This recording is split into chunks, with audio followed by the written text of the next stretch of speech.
गंगा नदी के किनारे एक प्यारा सा तोता रोज उड़कर आता, गंगा मैया का पानी पीता और बड़ी देर तक बैठा रहता था। वहीं पास में एक पंडित जी ने अपना तंबू गाड़ रखा था।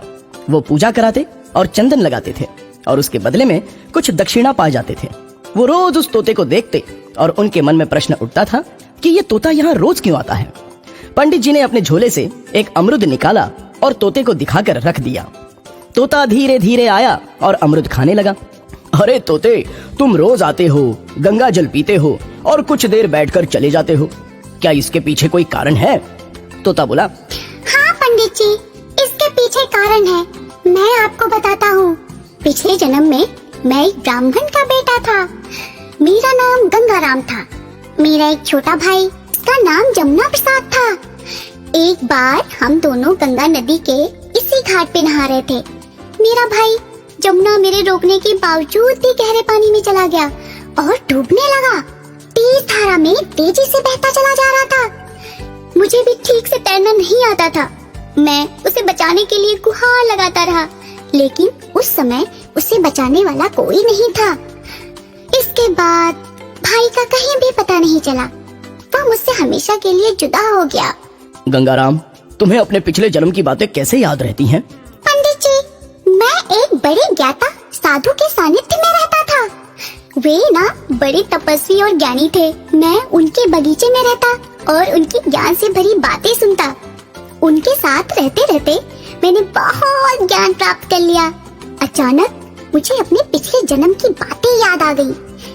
मुझ में कुछ शक्तियाँ भी आ गयी। इतना तो जान गया था कि पिछले जन्म की बहुत सारी बातें तो मुझे याद आ गई हैं, लेकिन इस जन्म में मेरा भाई जमुना कहाँ है, क्या अभी तक मुझे ज्ञात नहीं हुआ। मैं गंगा माँ के किनारे बैठकर उसे रोज प्रार्थना करता हूँ कि मुझे मेरे भाई से मिला दे। पंडित जी तोता गंगाराम की बातें सुनकर विचार करने लगे। उन्होंने अपने जीवन में इस तरह की बातें सुनी थी, लेकिन प्रत्यक्ष एक तोते से ये जानकारी मिलने के बाद वो सोच में पड़ गए। तोता गंगाराम और पंडित जी में खूब पटने लगी और गंगाराम जब भी गंगा किनारे आता तो पंडित जी से मिलता और अमरुद भी खाता। कभी कभी तो वो खुद अमरुद पंडित जी के लिए लेकर आता। पंडित जी ने कहा, अरे गंगाराम, तुम मेरे लिए अमरुद क्यों लाते हो? मुझे तो प्रसाद के स्वरूप मिल ही जाता है, वो मैं तुम्हें खिला देता हूँ। पंडित जी, हिसाब बराबर का होना चाहिए। कभी आपने अमरुद खिलाया, कभी मैंने खिला दिया। आपने प्रसाद में दिया और मैंने पेट से तोड़ लिया। एक दिन पंडित जी का 8-10 साल का लड़का भागीरथी गंगा किनारे पंडित जी के पास आ गया। बाबूजी, घर में आटा और दाल दोनों खत्म हो चुके हैं। मैंने तो नमक चावल खाया और ये देखिए आपके लिए भी लाया हूँ। मेरी कमीज बहुत पुरानी हो गई है, दिवाली आ रही है, नए कपड़े सिलवा दो ना। ठीक है बेटा, कुछ दिन तक रुक जाओ। किसी जजमान ने कपड़े दे दिए तो उसी कपड़े की कमीज सिलवा लूंगा। आजकल जजमान भी कम होते जा रहे हैं। लोग गंगा मैया में नहा रहे हैं, लेकिन हमें भूल जा रहे हैं। पंडित जी, अब आप चिंता मत करिए। अब आपको सारे जजमान याद करेंगे और यहीं आएंगे। आपको अच्छी खासी दक्षिणा भी मिलेगी और जिंदगी अच्छे से कटेगी। गंगाराम, तुम्हारे मुंह में घी शक्कर। काश ऐसा होता तो मेरी गरीबी दूर हो जाती। एक बिटिया है, उसकी शादी हो जाती।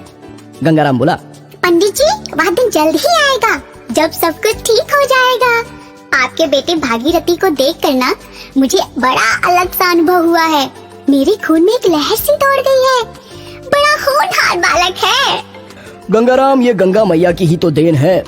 एक बार गंगा मैया में बहुत बाढ़ आ गई। बहुत से लोग बेघर हो गए। कई लोगों की जानें भी चली गई। कई लोग अपनों से बिछड़ गए। एक छोटा सा 6 महीने का बच्चा एक लकड़ी पर बहता हुआ मुझे दिखाई दिया। वो रो रहा था। मुझसे देखा नहीं गया और मैंने उसे जाकर उठा लिया। मैंने चारों तरफ पूछताछ की, लेकिन कोई जानकारी नहीं मिली। तब मैंने उसे अपने ही घर में रख लिया, अपना बेटा बना लिया। मेरी धर्मपत्नी ने भी उसे सीने से लगा लिया और अपना लिया। कभी कभी मुझे बहुत दुख होता है कि गरीबी के कारण मैं उसका ठीक से लालन पालन नहीं कर पा रहा हूँ। वो किसी बड़े घर का लड़का है और उसकी किस्मत में गरीबी आ गई। गंगाराम बोला, पंडित जी, सब ठीक हो जाएगा। गंगा मैया की कृपा से आपके दिन भी लौट आएंगे। और दूसरे दिन गंगाराम अपनी चोंच में एक मोती लेकर पंडित जी के सामने हाजिर हो गया। गंगाराम बोला, पंडित जी, यह मोती संभाल कर रख लीजिए। आपकी जिंदगी में यह बड़ा परिवर्तन ला सकता है। पंडित जी ने जैसे ही मोती अपनी जेब में रखा, एक अमीर जजमान उनके सामने आ गया। पंडित जी ने उसे कथा सुनाई और उससे बड़ी अच्छी दक्षिणा पाई। इसके बाद कई जजमान आने लगे और पंडित जी को बहुत अच्छी अच्छी दक्षिणा मिलने लगी।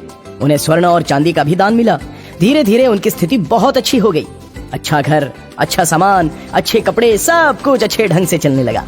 जीवन का रंग अच्छे ढंग से बदलने लगा। गंगाराम, तुम तो जादूगर निकले, बहुत बड़े भविष्यवक्ता भी हो। जैसा कहा वैसा ही हुआ। तुम हमेशा मेरे साथ रहना। तुम्हारा साथ पाकर मैं परम भाग्यशाली बन गया हूँ। एक दिन पंडित जी का लड़का भागीरथी गंगा किनारे आया और नहाने के लिए उतर गया। वो आगे जा ही रहा था, लेकिन गंगाराम उसे रोक रहा था। भागीरथी नहीं माना और आगे चला गया। पानी गहरा था, वो डूबने लगा। पंडित जी चिल्लाए, अरे बाप रे, मेरे बच्चे को बचाओ, वो डूब रहा है। गंगाराम की आंखों से रोशनी निकली और बच्चे पर पड़ गई। गंगाराम बोला, हे गंगा मैया, मेरे भाई को बचा लो। अब दोबारा मैं इसे डूबते हुए नहीं देख सकता। भले ही मेरे प्राण ले लो, परंतु इसे बचा लो। अचानक चमत्कार हुआ। भागीरथ पानी के ऊपर से बड़े आराम से गंगाराम की तरफ आने लगा, जैसे उसे कोई अपनी गोद में लेकर आ रहा हो। पंडित जी भी अद्भुत नजारा देखकर आश्चर्य में पड़ गए। खुशी के मारे उनसे कुछ बोला ही नहीं जा रहा था। वो आगे बढ़े और उन्होंने भागीरथी को उठाकर कलेजे से लगा लिया। गंगाराम बोला, बहुत बहुत धन्यवाद गंगा मैया, जो आपने मेरे भाई को बचा लिया। पंडित जी, यही भागीरथी मेरा पिछले जन्म का भाई है।